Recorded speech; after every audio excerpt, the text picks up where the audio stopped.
एक आदमी रेगिस्तान से गुजरते वक्त मन ही मन बड़बड़ा रहा था। कितनी बेकार जगह है ये। यहाँ बिल्कुल हरियाली नहीं है। यहाँ हरियाली कैसे हो सकती है। यहाँ तो दूर दूर तक पानी का नामो निशान ही नहीं है। तपती रेत में जैसे जैसे वो आगे बढ़ रहा था, उसका गुस्सा बढ़ता ही जा रहा था। आखिर में वो आसमान की तरफ देख झल्लाते हुए बोला, क्या ईश्वर, आप यहाँ पानी क्यों नहीं देते? अगर यहाँ पानी होता तो कोई भी पेड़ पौधे उगा सकता था और तब यह जगह कितनी खूबसूरत बन जाती। ऐसा बोलकर वह आसमान की तरफ देखता रहा, मानो ईश्वर के उत्तर की प्रतीक्षा कर रहा हो।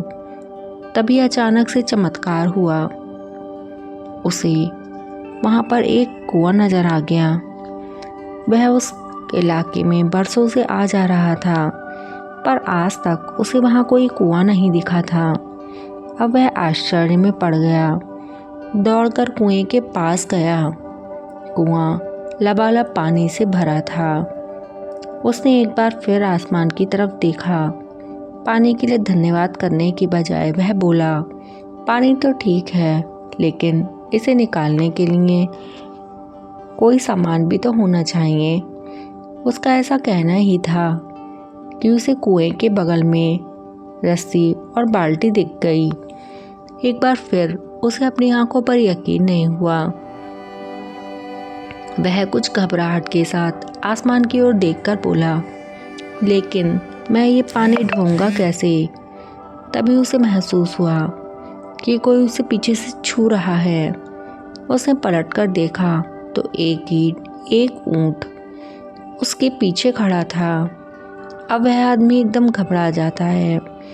उसे लगता है कि कहीं वह हरियाली लाने के काम में रेगिस्तान में ही ना फंस जाए।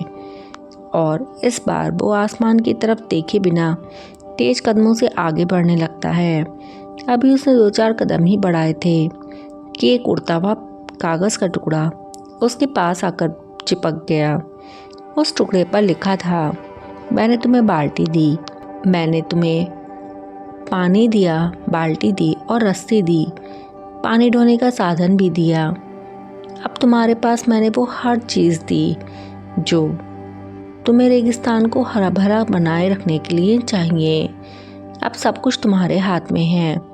आदमी एक क्षण के लिए ठहरा, पर अगले ही पल वह आगे बढ़ गया और रेगिस्तान कभी भी हरा भरा नहीं बन पाया। मित्रों, कई बार हम चीज़ों को अपने मन मुताबिक ना होने पर दूसरों को दोष देते हैं।